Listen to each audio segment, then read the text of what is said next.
Historic nga ang takeover mode ng Lakers rookie na si Dalton Knecht. Bumalik tuloy sa pagkabata si LeBron James nang dahil sa kanya, masyado ngang madali para sa Lakers ang Utah Jazz. Tinatawanan lang nila kaya naman stress ang head coach na si Coach Velarde. Another NBA Cup game tayo ngayong araw. Western Conference naman, Los Angeles Lakers versus Utah Jazz. Harapan ngayong araw. Well, start na agad tayo in the first quarter. Dalton Knecht, grabe agad. Dalawang 3-pointer ang ambag sa Lakers. As Cam Reddish, mamaw block. 10-4 ang Lakers. Timeout ang Utah Jazz. At ang depensa nga dito ni Cam Reddish, damang-dama na ng mga dayo. At si LeBron nadali pa sa mukha si Colin Sexton sa pulo sa noo. Then pagpasok ni Dilo, grabing block ang ginawa kay John Collins sa dunk attempt. Tas nice pass kay Dalton, two-hand dunk. What a highlight.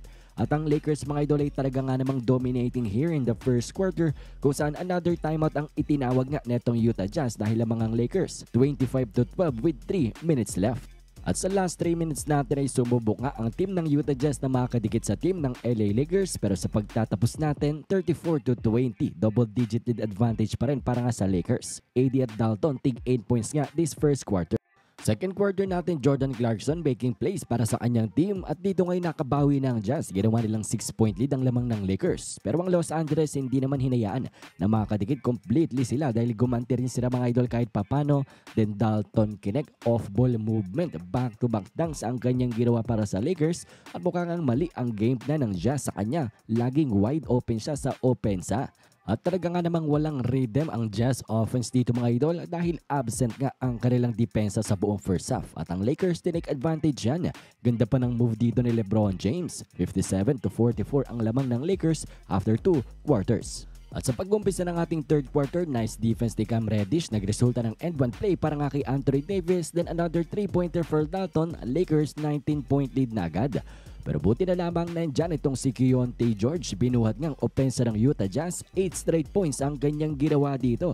Kaso lang, hindi nga pumayag dyan si LeBron James. Gumante ng kanyang takeover mode, scoring and playmaking ang bawi niya dito sa mga dayo. Ang Lakers na natiling may 19-point lead with 6 minutes left in the third quarter. At dito ngayon nakita natin si Anthony Davis mga idol na maitlugan ni John Collins. Mapapaiyak na nga sa sakit. Ito nga si Anthony Davis na naranasan niya.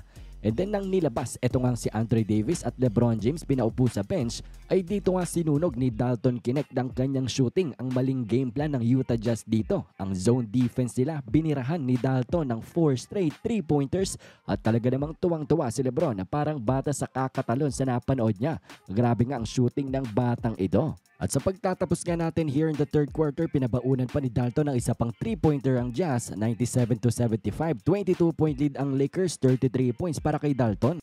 At sa ating fourth quarter mga idol, latay na nga ni Dalton Knecht ang most 3-pointers by a rookie in NBA history. Historic performance ang kanyang ginawa dito, kaya naman nang ilabas siya in the fourth quarter ay nakatanggap ng standing ovation mula sa mga Lakers fans. At ang Utah Jazz dito mga idol, slowly but surely creeping up dito nga sa Lakers. 104-88 ang score natin with 7 minutes left. At matapos nga niyan ay nagpatuloy pa ang run na ginawa netong team ng Utah Jazz at naging 10-point game na lamang tayo. Pero ang team ng LA Lakers mga idol ay talaga nga namang just took care of business. At kanilang inalagaan na ang remaining lead nila hanggang sa pagtatapos ng labang ito. Panalo nga sila this game.